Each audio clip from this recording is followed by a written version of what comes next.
Welcome to the CCTV America News Hour. I'm Mike Walter. We begin in Venezuela, where the government is stepping up efforts to quell violent protest. On Thursday, President Nicolas Maduro banned street rallies and ordered the arrest of Venezuela's opposition leader. This comes a day after deadly clashes between rival protest groups. For the latest, Markovits joins us now from Caracas. Hey, Mike. Last night after the shootings, opposition student protesters were able to close down a major street here in Caracas. They burned tires, threw rocks at the police. Today, there have been demonstrations despite the ban throughout the country, and the National Guard was dispatched to Venezuela's Central University, the main university in the country, to quell protests over there. In what was supposed to be a day celebrating youth, instead ended in bloodshed.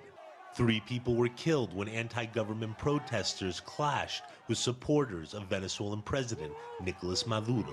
On Wednesday, a classmate from our university lost his life demonstrating and defending his ideals of peace, progress, and the future of our country. They also reprimanded 2 students from our university, one of whom we haven't received any updates about. The violence came after a huge opposition rally was held on Venezuela's Youth Day, protesting Maduro's handling of Venezuela's recent economic woes. After the rally ended, some of the protesters marched to the Attorney General's office, demanding the release of 19 students detained for recent student protests.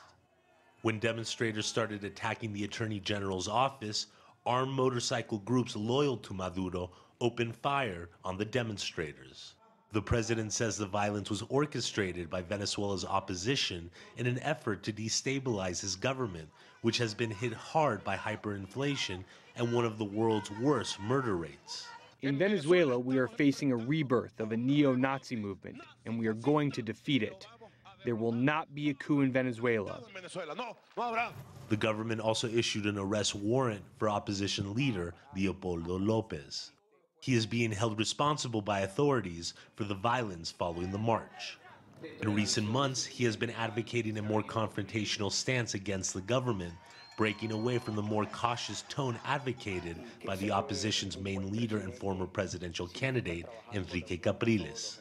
And there is another group which say that there is enough to wait for a conciliation and to wait for a moderate way from the government, because this government is turning communist. And if this government is turning communist, we have to go out to the streets. Yes, opposition leaders are also denouncing the government's decision to block access to a Colombian 24-hour news channel called NTN 24. Yesterday, the channel was one of the few broadcasters in Venezuela that showed graphic images of the violence from yesterday's rally. Martin, what's the government's response to all of this? Well, as you know, there was the announcement about the ban of protests, but the main thing is that they are basically targeting this opposition leader, Leopoldo López. They are saying that basically he manipulated the students, so the opposition would do a coup d'etat. Remember, in 2002, Chavez, Maduro's predecessor, was disposed for more than 24 hours, well, actually 48 hours, by street protests by the opposition. So Maduro is saying that the opposition is trying to do the same tactics again. All right, Martin Markovits, live for us in Caracas. Thanks so much.